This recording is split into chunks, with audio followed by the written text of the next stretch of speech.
Hello friends, Sanjeev Sharma classes में एक बार फिर आपका स्वागत है। आज हम क्लास 9th के सब्जेक्ट साइंस अध्याय 2 क्या हमारे आसपास के पदार्थ शुद्ध है, is matter around us pure का लेक्चर नंबर 4 देखेंगे। इससे पहले हम लेक्चर 3 कंप्लीट कर चुके हैं, ये हमारा लेक्चर नंबर 4 है। तो आज हम इनमें से कुछ पॉइंट हमने बोर्ड पे लिखे हैं। तो पहला पॉइंट इसके बारे में पढ़ना है आज, तत्वों की विशेषताएं। इंग्लिश में इसको कहते हैं कैरेक्टरिस्टिक्स ऑफ एलिमेंट, इसके बारे में पढ़ना है। दूसरा पॉइंट है हमारा यौगिक का, जिसको इंग्लिश में कहते हैं कंपाउंड, इसके बारे में पढ़ना है। और थर्ड पॉइंट है हमारा मुख्य यौगिकों के रासायनिक सूत्र, इसको कहते हैं इंग्लिश में chemical formula of important compound. तो ये 3 पॉइंट आपको पढ़ने हैं और समझने हैं, और कोशिश करेंगे कि ये क्लास में ही आपको याद हो जाए, जिससे आपको बार बार चीजें जो है पढ़ना ना पड़े, क्लास में ही समझ के आप याद कर सकते हैं। और जब लिखते समय एक बार फिर से रिवीजन कर लेंगे तो आपको सारी चीजें क्लियर हो जाएंगी। तो आइए इसको स्टार्ट करते हैं।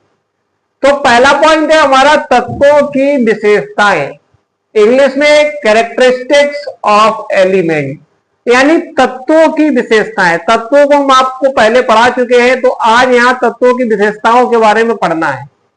तो पहला पॉइंट है कि सबसे छोटा स्वतंत्र कण परमाणु होता है, यानी तत्वों का जो सबसे छोटा स्वतंत्र कण है परमाणु कहते हैं। परमाणु का मतलब अगर किसी पदार्थ के छोटे से छोटे टुकड़े किए जाए तो लास्ट का जो टुकड़ा होगा उसे हम कहेंगे परमाणु। ठीक है, तो अभी समझ में आया आपका कि सबसे छोटा स्वतंत्र कण परमाणु होता है। तो आप ध्यान रखेंगे पदार्थ का सबसे छोटा स्वतंत्र कण क्या होता है, परमाणु। दूसरा पॉइंट, समान तत्वों, यानी समान तत्व है के सभी परमाणु संगठन तथा गुणधर्म में समान होते हैं।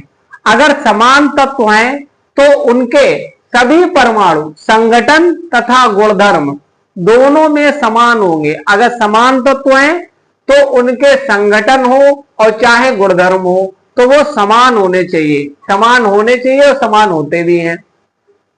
थर्ड पॉइंट हमारा कह रहा है भिन्न तत्व। ऊपर वाले में था समान तत्व, इसमें है भिन्न तत्व, अलग अलग तत्व, यानी भिन्न तत्वों के परमाणु भिन्न संगठन एवं गुणधर्म वाले होते हैं। अगर तत्व अलग अलग हैं तो उनके गुणधर्म और संगठन अलग अलग आपको देखने को मिलेंगे।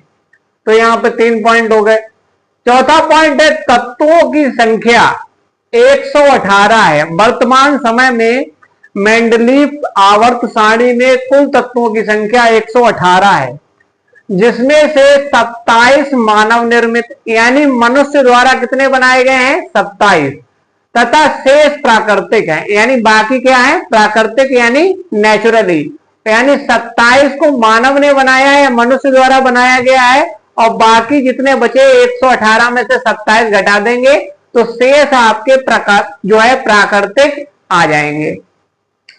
तो ये चौथा पॉइंट हो गया। पांचवा सबसे इंपॉर्टेंट पॉइंट है कह रहा भूपर्पटी। भूपर्पटी का मतलब भू माने पृथ्वी, और पर्पटी का मतलब होता है ऊपरी सतह, यानी पृथ्वी के ऊपरी सतह में ऑक्सीजन सर्वाधिक मात्रा में पाया जाने वाला तत्व है। अगर आपसे पूछा जाएगा कि भूपर्पटी पे सर्वाधिक मात्रा में पाया जाने वाला तत्व कौन सा है, तो आप ध्यान रखेंगे ऑक्सीजन सर्वाधिक मात्रा में पाया जाने वाला तत्व है, साथ में भूपर्पटी यानी पृथ्वी की ऊपरी सतह पर। ठीक है, तो ये 5 पॉइंट आपको याद रखने हैं और इसको ध्यान से समझना भी है। चीजों को याद रखेंगे, बार बार पढ़ेंगे, जिससे आपको चीजें याद हो जाएं। अगला पॉइंट है हमारा यौगिक का। यौगिक को इंग्लिश में कहते हैं कंपाउंड। अब ये कंपाउंड क्या होता है, तो पहला पॉइंट हमने परिभाषा के तौर पे दिया है, कह रहा पदार्थ जो 2 या 2 से अधिक, 2 हो सकते हैं या 2 से अधिक हो सकते हैं, तत्वों के परमाणुओं के निश्चित अनुपात, अनुपात कैसा होना चाहिए, निश्चित अनुपात में रासायनिक संयोग से बनते हैं। यानी ऐसे पदार्थ जो 2 या 2 से अधिक पदार्थों के निश्चित अनुपात, अनुपात निश्चित होना चाहिए, निश्चित अनुपात में रासायनिक संयोग से बनेंगे तो उन्हें हम कहेंगे यौगिक। अब यौगिक का सबसे एग्जाम्पल अच्छा दिया है हमने जल का। दूसरे पॉइंट में कह रहा है जल, जल का फॉर्मूला होता है H2 और O। एक यौगिक है जल, एक क्या है यौगिक। ये भी क्वेश्चन पूछा जाता है कि जल क्या है, तो जल ध्यान रखेंगे आप क्या है यौगिक।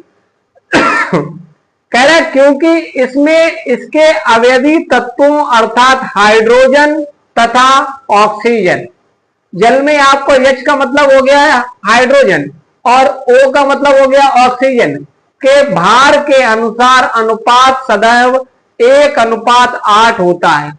अगर हम जल का भार के अनुसार अनुपात पता करें तो 1:8 होगा। यानी कहने का मतलब यह है कि जल में हाइड्रोजन तथा ऑक्सीजन का अनुपात 1:8 होता है।